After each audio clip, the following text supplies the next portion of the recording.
অনেকেই মনে করেন এসআইপি মানেই শেয়ার বাজারে টাকা ঢোকানো। এই ধারণাটা আজ ক্লিয়ার করব।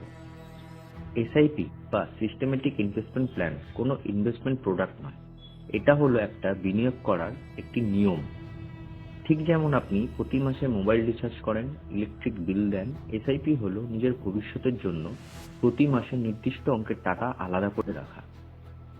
এই টাকা আপনি মিউচুয়াল ফান্ডে রাখতে পারেন, গোল্ডে রাখতে পারেন, অথবা ধীরে ধীরে স্টক কিংবা ইটিএফেও বিনিয়োগ করতে পারেন।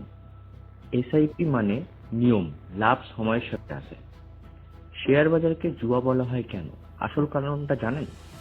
সমস্যা বাজারে নয়, সমস্যা হলো একসাথে বড় অঙ্কের টাকা ঢোকানো। ধরুন আজ আপনি 1 লাখ টাকা ইনভেস্ট করলেন, আর কাল বাজার 10% পড়ে গেল। তখন ভয় শুরু হয়।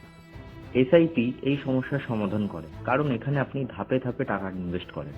বাজার পড়লে ভয় নয়, বরং সেটা ভবিষ্যতের জন্য সুযোগ হয়ে দাঁড়ায়। এসআইপি ভয় কমায়, মানসিক চাপ কমায়। এখন মার্কেট হাই কিনা এসআইপি করলে এই প্রশ্নটার দরকার পড়ে না। ধরুন আপনি প্রতি মাসে 5,000 টাকা করে এসআইপি করছেন। যখন মার্কেট নিচে থাকে তখন আপনি বেশি ইউনিট কেনেন, যখন মার্কেট ওপরে থাকে তখন আগের ইউনিটের ভ্যালু বাড়ে।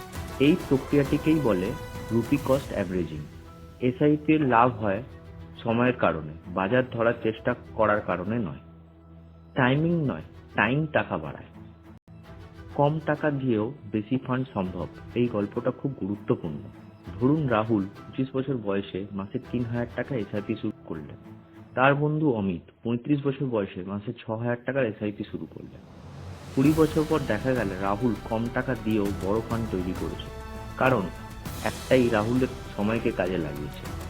আগে শুরু করলে অর্ধেক কাজ শেষ। এসআইপি শুধু মিউচুয়াল ফান্ডে হয়, এই ধারণা পুরোপুরি ভুল। আপনি এসআইপি করতে পারেন মিউচুয়াল ফান্ডে। নতুনদের জন্য সবচেয়ে ভালো। ডিজিটাল গোল্ড ধীরে ধীরে সেফ অ্যাসেট তৈরি করে। স্টক ও ইটিএফ যদি আপনার জ্ঞান থাকে তাহলে আপনার জন্য এটা খুবই ভালো।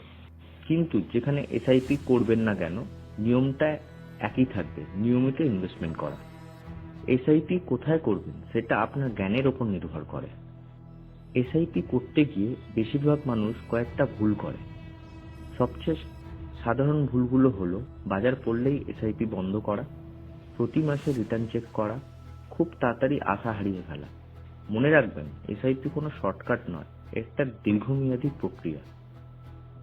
এসআইপি ম্যারাথন, কোনো দৌড় নয়। শেয়ার বাজারের সবচেয়ে দামি জিনিস হলো টাকা নয়, সময়।